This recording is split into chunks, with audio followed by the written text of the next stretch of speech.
কৃষ্ণগঞ্জ ব্লকে ডিলিটেড ও বিচারাধীন প্রায় 18,000 ভোটারের নাম।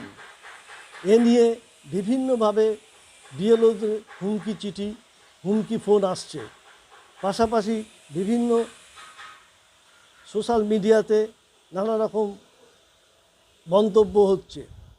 এ বিষয়ে বিডিও সৌগত সাহা বললেন যে বিএলও থেকে শুরু করে ইআরও সকলেই একযোগে কাজ করেছেন নির্বাচন কমিশনের।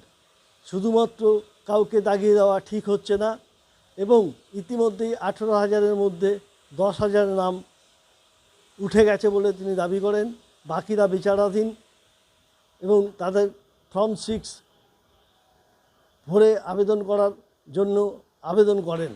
কি বলল এই নিয়ে ভিডিও শুনে নিন।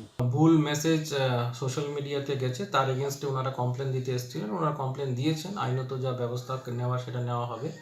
তবে আমি এমনি বলে রাখি যে আমাদের এখানে প্রায় 18,000 মধ্যে প্রায় 10,000-এর নাম উঠে গেছে অলরেডি ইয়েতে, এবং যেগুলো আমাদের এখনও আন্ডার অ্যাডজুডিকেশন আছে, মাননীয় বিচারাধীন ওদের ওখানে আছে, সেইগুলোর এখনও আমরা কিছু পাইনি। কিন্তু যেগুলো ডিলিটেড হয়ে গেছে সেগুলো পুনরায় ওনারা অ্যাপিলও করতে পারেন বা ওনারা একটা নতুন করে ফর্ম 6-এও আবেদন করতে পারেন।